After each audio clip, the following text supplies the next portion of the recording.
கர்த்தருடைய பரிசுத்த நாமத்துக்கு மகிமை உண்டாவதாக. நம்ம அடுத்த வார்த்தைக்கு போகிறதுக்கு முன்னாடி எல்லாம் டயர்டாக இருப்பீங்கன்னு நினைக்கிறேன்.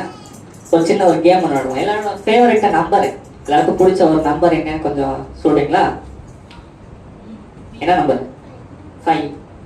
அடுத்து 7, 5, 138.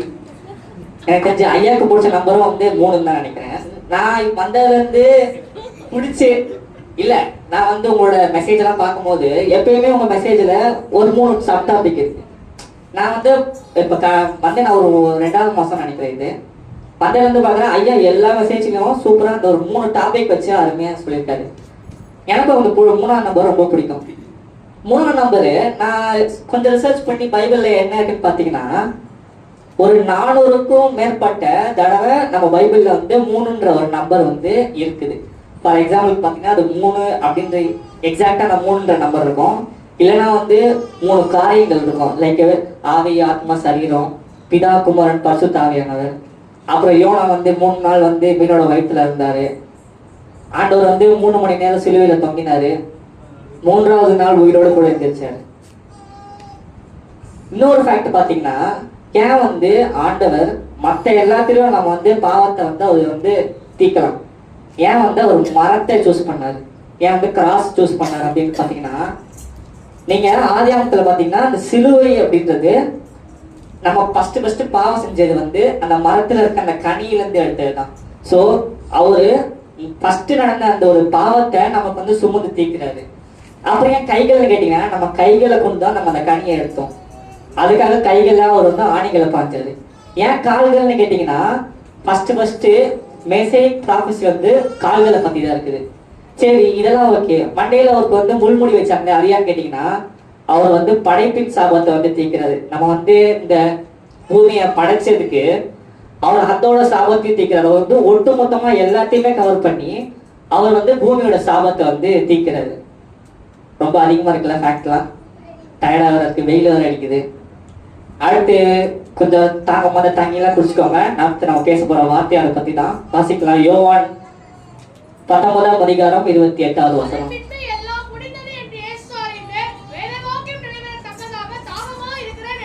தாகமாய் இருக்கிறேன் என்றார். ஏன் படிச்ச போது ஒரு நிமிஷம் யோசிச்சேன். உலகத்தை படிச்சவரு, நதி, கடல், மலைனை எல்லாத்தையும் படைச்சாரு. அவர் ஏன் சிலுவையில போய் தாகமா இருக்கணும்னு சொல்றாரு? அவர் என்ன சொல்ல வர்றாரு? அவர் வந்து சரீரத்துக்குரிய தாகத்தை பத்தி பேச வராரா, இல்ல ஆவிக்குரிய தாகத்தை பத்தி பேச வராரா, இல்ல ரெண்டுத்தையும் பேச வராரா அப்படின்னு சொல்லிட்டு நம்ம ஒண்ணு ஒண்ணா பார்ப்போம்.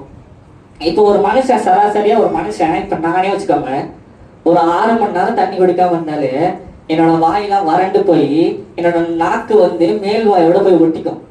அவரு 6 மணி நேரம் இல்ல, 20 மணி நேரத்துக்கும் மேலாக அவர் வந்து எதுவுமே புசிக்காம குடிக்காம அவர் பாடுகள் நமக்காக பட்டிருக்காரு.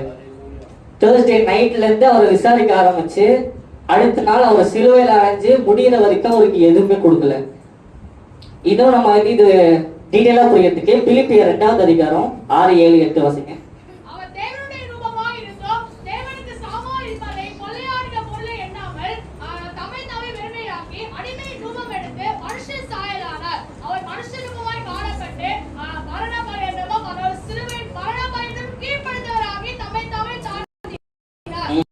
அவர் வந்து எதையுமே ஃபேக் பண்ணாம மனுஷாயலா இருந்து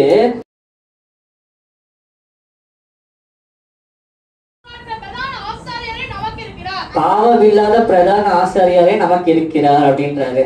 இதை சொல்றாங்க, அதையே பண்ணிட்டோம், இதை பண்ண மாட்டோம் அப்படின்னு இருக்கிறது. இன்னொரு இடத்துல பாத்தீங்கன்னா, அவரு சிலுவையில சொல்ற எல்லா வார்த்தையுமே வந்து கான்சியஸா சொல்றாரு. எதையுமே வந்து சும்மா சொல்லிட்டு போல. பிதா என்ன சொல்லியிருக்காரோ அந்த வார்த்தையை கரெக்டா நிறைவேற்றுபடி, என்னதான் அவர் வந்து 20 மணி நேரம் வந்து தண்ணி குடிக்காம எதுவுமே பண்ணாம இருந்தாலும் அவரோட பிளான்ல கரெக்டா இருந்திருக்காரு. யோவான் 19:28 வாட்டி வாசிங்க. வேத வாக்கியம் நிறைவேறும்படி அவர் வந்து எல்லாத்தையுமே ஒன்னும் பார்த்து சொல்லியிருக்காரு. ஸ்டார்டிங்ல இருந்தே பிதாவே இவர்களின் மன்னியும்ன்றது வந்து முடிந்தது வரைக்கும் எல்லா வார்த்தையுமே ஒரு ப்ராஃபஸி எல்லாமே ஃபுல்ஃபில் பண்ற மாதிரி எல்லாமே வச்சிருக்காரு. லைக் வந்து நீங்க அந்த காடியை வந்து அவங்களுக்கு தண்ணி ஒரு தாகமா இருக்குன்னு சொன்ன உடனே அடுத்த வருஷம் வாசிங்க 29 யோவான் 19:29. காடி நிறைந்த பாத்திரம் அங்கே வைக்கப்பட்டிருந்தது. அவர்கள் கடற்காலனை காடியிலே தோய்த்து ஈசோ புத்தண்டில் மாட்டி அவர் வாயனத்தில் நீட்டி கொடுத்தார்கள். இந்த காடியை கொடுக்கறது கூட அவர் முன்னாடி சொன்ன ப்ராஃபஸி தான். சங்கீதம் 69:21 வாசிச்சீங்கன்னா என் தாகத்துக்கு காடியை குடிக்க கொடுத்தார்கள். இதுவுமே ஒரு ப்ராஃபஸி தான். இந்த மாதிரி எல்லாம் முடிஞ்சது பிறகு அவர் சொல்றது அவரோட பிளான்ல தான் இருக்காரு எல்லாமே. நீங்க அவர் சிலுவையில இந்த ஒரு வசனம் மட்டும் இல்ல, அவர் வந்து 20க்கும் மேற்பட்ட பழைய ஏற்பாட்டுல கூறப்பட்டிருந்த ப்ராஃபஸி எல்லாத்தையுமே அவர் வந்து நிறைவேற்றிருக்காரு. இதே மாதிரி நம்ம லைஃப்லயும் சில ப்ராமிசஸ் எல்லாம் வந்து கொஞ்சம் டிலே ஆகும். அப்போதைக்கு வந்து நம்ம இல்ல இது நம்ம ஒண்ணு நடக்க மாட்டேங்குது, சர்ச்சு கட்ட இடம் கேட்டிருக்கோம் ஒண்ணு கிடைக்க மாட்டேங்குது, வீடு கட்ட கேட்டிருக்கோம் வீடு கிடைக்க மாட்டேங்குது.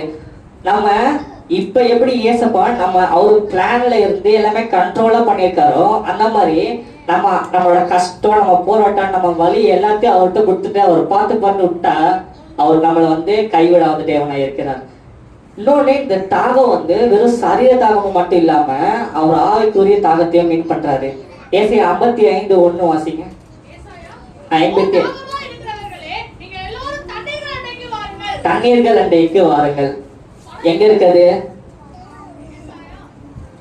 எங்க வரணும்? தண்ணீர் கண்டைக்கு வாருங்கள் சொல்லிட்டாரு. எங்க இருக்கு அந்த அழைப்பு? எப்படி நிறைவேறும்? அது உண்மையான ஜீவ தண்ணீரா? யார் மூலமா வரும்னு கேட்டீங்கன்னா யோவான் 4:13-14 வாசிங்க. 4:13-14.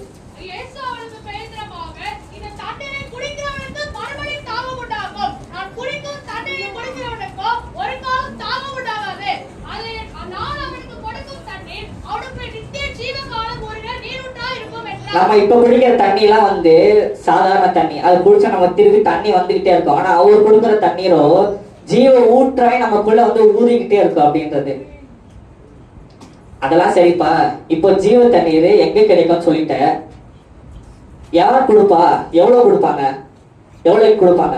100 ரூபாய்க்கா, 1000 ரூபாய்க்கா, 10,000 ரூபாய்க்கா, 1 லட்சத்துக்கா கேட்டீங்கன்னா வெளிப்படுத்தல் 21:6 வாசிங்க. 21:6.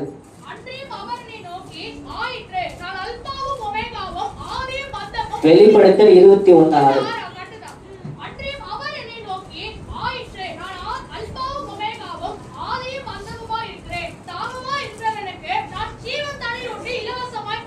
அவர் தான் தராது ஜீவ ஊற்றின் தண்ணீரை. நீ 1000 ரூபாய்க்கு வாங்க வேணாம், 1 லட்சத்துக்கு வாங்க வேணாம். சில இடத்துல வந்து இப்ப போன வருஷத்துக்கு கடைசியில வந்து உலகம் அழிய போகுது, நோவாவோட பேரைக்கு வந்து கட்ட மாதிரி நானும் ஒன்று கட்டுறேன் எல்லாரும் வாங்க அப்படின்னு சொல்லிட்டு காசு கலெக்ட் பண்ணி ஸ்கேம் பண்ணிட்டு ஓடிட்டாங்க ஃபாரின்ல. அதை நம்பி 25ஆம் தேதி டிசம்பர் அப்ப இந்த மாதிரி ஸ்கேம் நடக்குது. அவர் சொல்றாரு இந்த தண்ணி எங்கேயும் கிடைக்காது, நீங்க என்னோட இடத்துக்கு வா, நான் உனக்கு ஜீவ ஊட்ட தரேன், எந்த காசு இல்ல, இலவசமா தரேன் அப்படின்னு சொல்றாரு. இதெல்லாம் ஃப்ரீயாவே கொடுத்தாலும் நம்மளோட தாகலாம் எங்க போகுது? போனு, சோசியல் மீடியா, ஆடம்பரம், பணம், இது எல்லாத்துக்கும் போகுது. ஆனா இது எல்லாம் இருந்தும் நமக்குள்ள இருக்க அந்த எம்டினஸ் இன்னும் நமக்கு போகாது. எவ்வளவுதான் போன் யூஸ் பண்ணாலும் சார்ஜ் கொஞ்ச நேரத்துல முடிஞ்சிடும். தூக்கி ஓரமா வச்சோம்னா அமைதியா உட்காரணும். அமைதியா உட்காந்தா சிந்தனை யோசிக்கும், ஏதேதோ யோசிப்போம். வாழ்க்கையில இவ்வளவு கஷ்டம் இருக்கு, அது இருக்கு, இது இருக்குன்னு ஏதேதோ பண்ணிக்கலாம் பண்ணுங்க. திருப்பி போன் சார்ஜ் போட்டு எடுத்தோடனே நல்லா இருக்கும். ஆனா அந்த எம்டினஸ் கூட நம்ம அவர்கிட்ட வந்தோம்னா அவர் ஃப்ரீயாவே ஜீவ ஊட்ட நமக்கு தராரு. இந்த 42:2 பாத்தீங்கன்னா 42:2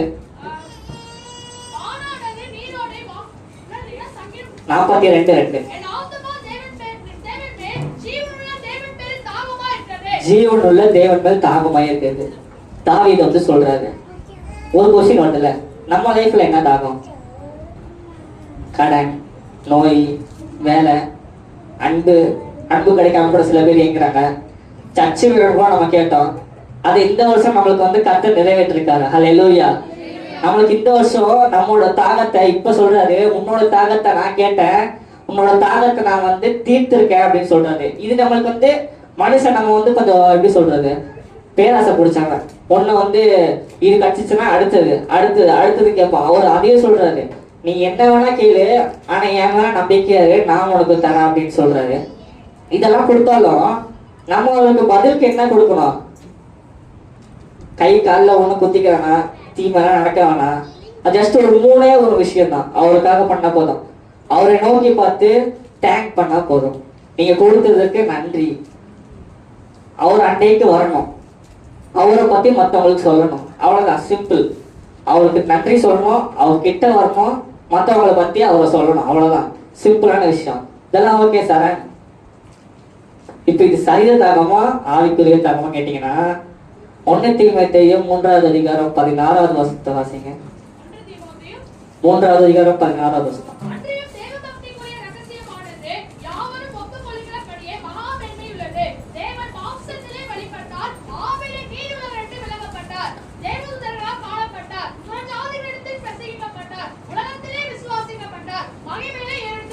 அவ்வளவுதான், இந்த ஒரு வருஷமா போதும். இதுக்கு எல்லாமே சொல்லிட்டாங்க. ஏசு என்ன செஞ்சாருங்க? மனுஷனா வந்தாரு, சிலுவையில மறிச்சாரு, உயிர் திறந்தாரு, பரலோகத்துக்கு எழுதப்பட்டாரு.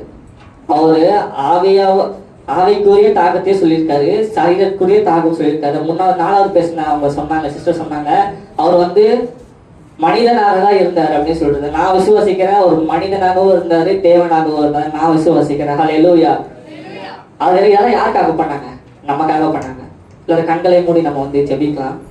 இந்த உலகத்துல நிறைய வருத்தம், தாகம் எல்லாமே இருந்தாலும் நம்ம அவர்கிட்ட கொடுத்துட்டா போதும், அவர் எல்லாத்தையுமே சொல்றது அப்படின்னு.